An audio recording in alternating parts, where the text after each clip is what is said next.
ایک ایماندار بیوی کا درد بھرا قصہ۔ خدارا اس واقعے کو ذرا دھیان سے اپنے دل کے کانوں سے سنیے گا۔ ہو سکتا ہے اس واقعے کو سننے کے بعد آپ لوگوں کا اور میرا بھی ایمان تازہ ہو جائے۔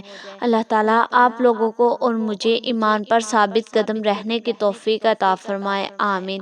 السلام علیکم، آپ دیکھ رہے ہیں اسلامک وظائف میڈیا۔ آپ لوگوں سے گزارش ہے کہ اگر آپ چینل پر نئے ہیں تو پلیز چینل کو سبسکرائب کر دیجئے۔ ویڈیو اچھی لگے تو ویڈیو کو لائک لازمی کیجیے گا۔ چلتے ہیں ویڈیو کی طرف۔ ایک بی بی حضرت موسیٰ علیہ السلام کو اللہ تعالیٰ کا سچا رسول مانتی تھی، بڑی اللہ والی تھی اور فرعون کی لڑکی کی خادمہ تھی۔ ایک روز وہ فرعون کی لڑکی کے سر میں کنگھی کر رہی تھی، کنگھی ہاتھ سے چھوٹ کر نیچے گر گئی۔ اس نے بسم اللہ کہا اور اٹھا لی۔ فرعون کی لڑکی نے کہا، یہ نام تو نے کس کا لیا؟ کہا، یہ اس خدا کا نام ہے جس نے تجھ کو اور تیرے باپ کو پیدا کیا اور یہ بادشاہت دی۔ لڑکی نے کہا کہ خدا تو میرا باپ ہے۔ بی بی نے جواب دیا کہ وہ جھوٹا ہے جو خدائی کا دعویٰ کرتا ہے۔ لڑکی نے یہ سارا قصہ فرعون کو کہہ دیا۔ فرعون نے بی بی کو بلایا اور کہا، جس خدا کا تو نام لیتی ہے اس کو چھوڑ دے اور مجھے خدا مان لے۔ بی بی نے کہا کہ میں نے اب تک تو اپنے ایمان کو چھپایا تھا، مگر اب جب کہ ظاہر ہو گیا ہے تو اب میں نہیں چھپاؤں گی۔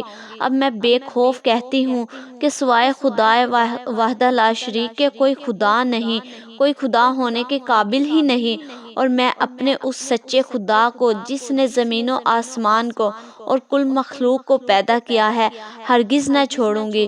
فرعون نے کہا، اے خادمہ، تیری خدمت کے مجھ پر بہت حق ہیں، میں تجھے سزا نہیں دینا چاہتا، پر تو باز آ جا اور میری خدائی میں فرق نہ ڈال اور میرے سوا کسی کو خدا نہ مان۔ بی بی نے کہا، میں اپنا ایمان خراب نہیں کروں گی اور میں اپنے سچے خدا پر ہی اپنی جان قربان کر دوں گی، اب جو تیرے دل میں آئے وہ کر گزر۔ فرعون ظالم نے اس بی بی کے ہاتھ پاؤں زنجیر سے بندھوا کر جیل خانے میں ڈلوا دیا۔ یہ مصیبت دیکھ کر وہ بہت پریشان ہوئی اور بارگاہ الہی میں دعا مانگی کہ اے میرے سچے خدا، تیری محبت اور چاہت دل میں رکھتی ہوں اور دشمن کی قید میں پڑی ہوں۔ غیب سے آواز آئی، اے میری پیاری بندی، آدم علیہ السلام نے محبت کا دعویٰ کیا، ہم نے ان کو تکلیفوں میں ڈالا، اسی طرح نوح علیہ السلام کو طوفان کے امتحان میں اور ایوب کو سخت بیماری میں اور زکریا کو آرے کی تکلیف میں ڈالا اور ابراہیم کو آگ میں اور یعقوب کو یوسف کے غم میں اور یوسف کو کنویں اور قید خانے کی تکلیف میں ڈالا۔ اے تابع دار بندی، جس کو دنیا کے لوگ چاہتے ہیں اس کو آرام دیتے ہیں اور جس کو ہم چاہتے ہیں اس کو بھوکا ننگا امتحانوں میں بے آرام رکھتے ہیں۔ یہ غیب کی آواز میں اللہ تعالیٰ کا پیغام سن کر وہ جوش محبت میں بولی، اے میرے معبود برحق اے خدا، ہے نہیں مالک کوئی تیرے سوا، مانتی ہوں میں خدا بندی تیری، جانتی ہوں تجھ کو عیبوں سے بری، بے قراری ہے بہت اے کبریا، ڈھونڈنے تجھ کو کہاں جاؤں بتا، تو ہی بتلا اپنی مجھ کو راہ، جس سے پہنچوں تجھ تلک اے بادشاہ۔ بن بلائے تیرے اے شاہ جہاں، تجھ تلک میں پہنچ سکتی ہوں کہاں، رکھ رضامند اپنی خواہش پر مجھے، کر نہ دے حرص و ہوا مضطر مجھے، میرے حق میں حکم جو کچھ ہو تیرا، ہو بھلا اس کا نتیجہ اے خدا۔ الغرض دوسرے دن فرعون نے ظالم بی بی کو قید خانے سے بلوایا اور کہا، دیکھ اب بھی کچھ نہیں بگڑا، باز آ جا اور میرے سوا کسی کو نہ مان، میرے سوا کسی کو خدا نہ مان، اپنی کمزوری پر رحم کر، ورنہ میں تیرے ہاتھ پاؤں کٹوا دوں گا اور تیری آنکھیں نکلوا دوں گا۔ بی بی نے کہا، اے ظالم، جو چاہے کر، میں اپنے سچے خدا کو ہرگز نہ چھوڑوں گی، اور یہ ہاتھ پاؤں اسی قابل ہیں کہ کاٹے جائیں جن سے میں نے تیری اور تیری لڑکی کی خدمت کی ہے، اور یہ آنکھیں نکلوانی ہے تو نکلوا دے، یہ اسی لائق ہیں کہ میں نے ان آنکھوں سے تجھے دیکھا۔ فرعون یہ جواب سن کر غصے میں آ گیا اور جلادوں کو حکم دیا کہ اس عورت کے ہاتھ پاؤں میں کلیں ٹھوک دو اور اس کے بدن پر انگارے رکھ دو۔ ان بے رحموں نے ایسا ہی کیا۔ وہ بی بی یہ سب تکلیفیں اٹھاتی رہی اور فرعون سے کہا، ظالم بے ایمان جتنا چاہے ستا لے، میں اپنے سچے خدا کو نہ چھوڑوں گی۔ جب فرعون نے دیکھا کہ یہ عورت سب تکلیفیں برداشت کر رہی ہے مگر اپنے عقیدے اور یقین سے باز نہیں آتی، تو پھر اس نے یہ ظلم کیا کہ اس بی بی کے دودھ پیتے بچے کو آگ کے تنور میں جھونک دیا اور اس پر وہ بے چین ہوگی اور بیٹے کی تکلیف اور جدائی سے آنکھوں میں آنسو بھر آئے۔ اللہ تعالیٰ کی قدرت سے بچہ آگ میں بولا، اے ماں جان، صبر کا مقام ہے، ایمان پر ثابت قدم رہو اور میری تکلیف اور جدائی سے مت گھبراؤ۔ اب ذرا سی دیر میں تم بھی میرے پاس آ جاؤ گی، ذرا دیکھو تو یہ جنت تمہارے انتظار میں ہے، اللہ تعالیٰ تم پر رحمت برسا رہا ہے۔ بیٹے کی زبان سے یہ خوشخبری سن کر بی بی کے دل کو راحت اور تسلی ہوئی۔ پھر فرعون نے کہا کہ اب بھی باز آ جا اور میرے سوا کسی کو خدا نہ مان۔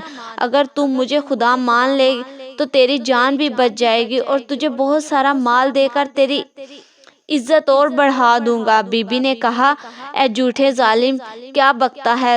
تو نے جو کچھ کرنا تھا کر چکا اور جو کچھ کرنا ہے وہ بھی کر لے۔ یہ وقت اس سچے خدا سے ملنے کا ہے جو ہر چیز کا مالک ہے اور خالق ہے۔ مجھے تیری عزت اور دولت کی ضرورت نہیں۔ اسی سوال و جواب میں بی بی کی نظر آسمان کی طرف گئی تو کیا دیکھتی ہے کہ سب آسمانوں کے پردے اٹھے اور عرش عظیم پر وہی بسم اللہ نور سے لکھی ہوئی تھی اور اللہ تعالیٰ کی بارگاہ میں عرض کی، آہوازاری سے اٹھ دستے دعا مانگتی ہوں تجھ کو اے خدا، دور کر دے مجھے یہ رنج و غم و بلا، ظلم ظالم سے مجھے جلدی چھڑا۔ بی بی صاحبہ اللہ تعالیٰ کی محبت کے جوش میں دعا کر رہی تھی۔ فرعون ظالم نے اس مظلومہ کو دہکتی آگ کے تنور میں ڈلوا دیا۔ اللہ اکبر! کیسی ہمت اور صبر کرنے والی بی بی تھی، کیسے سخت امتحان میں، کیسی سخت تکلیفوں میں ثابت قدم رہی اور اپنے ایمان کو نہ چھوڑا اور اللہ تعالیٰ کی محبت میں اپنی جان دے دی۔ مسلمان بھائیوں اور دین کی بہنوں، دیکھو دین اور ایمان بہت بڑی نعمت ہے اور دولت ہے۔ اپنے جی کی چاہت سے، دنیا کی کسی تکلیف یا حرص و لالچ سے اپنے دین اور ایمان میں فرق نہ آنے دینا اور اس دکھ بھرے قصے سے سبق ضرور حاصل کرنا۔ رسول اللہ صلی اللہ علیہ وآلہ وسلم معراج کو تشریف لے جا رہے تھے۔ جب حضور پاک صلی اللہ علیہ وآلہ وسلم نے مصر کے قریب پہنچے تو آپ صلی اللہ علیہ وسلم کے دماغ پاک میں ایک بڑی عالیشان خوشبو آئی۔ آپ صلی اللہ علیہ وآلہ وسلم نے حضرت جبرائیل علیہ السلام سے فرمایا، اے جبرائیل، کیا یہ خوشبو جنت سے آ رہی ہے؟ انہوں نے عرض کی، یا رسول اللہ، جنت تو یہاں سے بہت دور ہے، یہ خوشبو تو فرعون کی لڑکی کی جو خادمہ تھی اس کی قبر سے آ رہی ہے۔ سبحان اللہ! کہ اس نے فرعون کے ظلم و ستم اٹھائے مگر ایمان نہیں چھوڑا اور اللہ تعالیٰ کی محبت میں قربان ہوگی، اسی واسطے اللہ تعالیٰ نے اس کو بڑی عزت بخشی۔